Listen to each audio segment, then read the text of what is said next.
Do you know how to properly dispose of your not working iPhone, some old iPhone that didn't work anymore? I'm the CyberGuy, answering all your tech questions over at cyberguy.com. You can get my quick tips there, as well as my newsletter straight to your inbox by just clicking that little red button. One of our cyberguy.com readers asked how to discard an old iPhone that has gone suddenly dead. He said he checked with Apple and the repair cost was almost the same as buying a new phone, so how to get rid of it?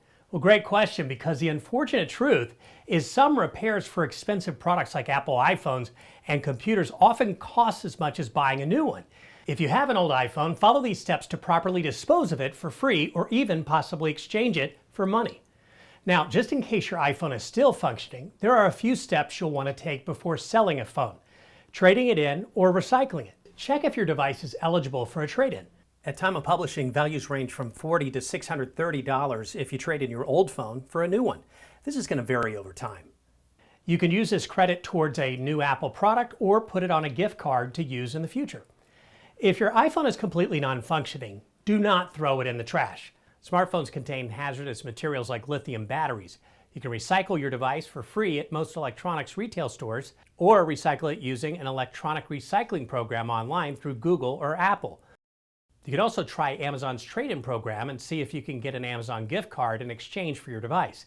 There are also electronic recycling companies like Declutter that allow you to trade in or sell your device or buy a refurbished one.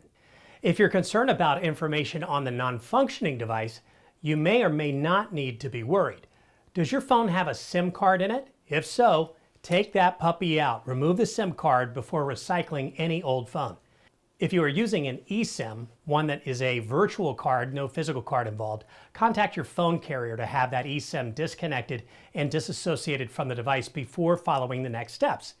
You should be able to contact your carrier about installing the eSIM on your next device.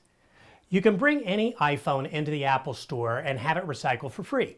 You can also do this through apple.com. You'll just go through the same trade-in service you would if you were to be trading in your iPhone for Apple credit. Either way, your phone will likely be deemed it needs to be recycled, not reused, and Apple will dispose of the phone and battery in an environmentally safe way. Many carriers, electronic stores, and other organizations also have recycling or donation programs that'll be no cost to you. The Environmental Protection Agency has a list of donating and recycling programs listed on their site. What have you done with your old phones in the past? Well, let me know at cyberguy.com, and don't forget to sign up for my free newsletter.